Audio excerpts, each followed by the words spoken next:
నోవహు దాన్ని గూర్చి హెచ్చరిక చేసేటట్టు దేవుడు సహాయం చేశాడు ఆ ప్రజలకి.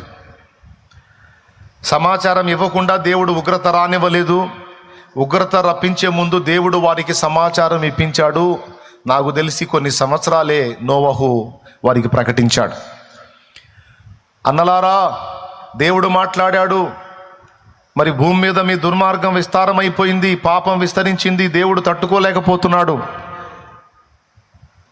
మన ఇష్టారాజ్యంగా బ్రతకడానికి లేదు, మనకు సృష్టికర్త ఒకడు ఉన్నాడు.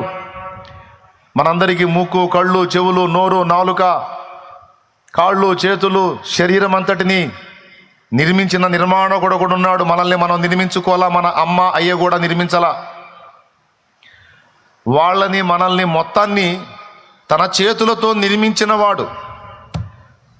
ఇంత సౌకర్యవంతమైన శరీరమును, ప్రకృతిని, ఆహారమును, నీటిని, మన మనుగడ కావలసిన వనరులన్నిటినీ ఏర్పాటు చేసినటువంటి సృష్టికర్త ఒకడున్నాడు. ఆయన బాధపడుతున్నాడు. ఆయన కోపగించుకుంటే మనందరికీ నాశనము తప్పదు. కాబట్టి మారు మనసు పొందండి. మీరు చేసే అకృత్యాలను విసర్జించండి, పాపక్రియలను విసర్జించండి, దేవుని వైపు మళ్ళుకోండి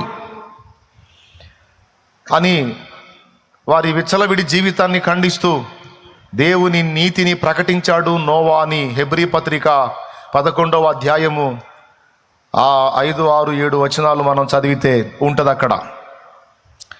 అయితే వాళ్ళు వినలా. బాగా వినండి, వాళ్ళు వినలా. వినరుగా సావు మూడినోళ్ళు వినరు.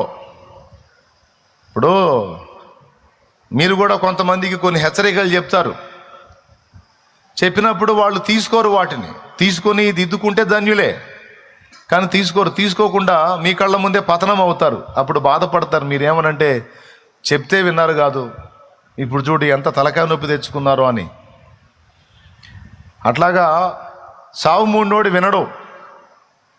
వాళ్ళందరూ నోవా చెప్పినటువంటి సంగతిని విన్నారు కానీ లోబడలేదు.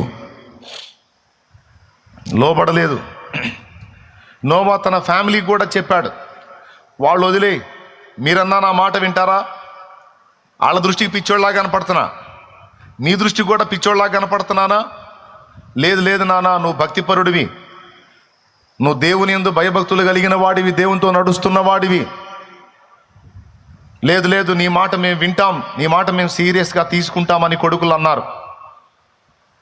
కోడళ్ళు కూడా అన్నారు, మామగారు అలా అనొద్దు, మీరు భక్తి కలిగిన వారు, మీరు చెప్పేది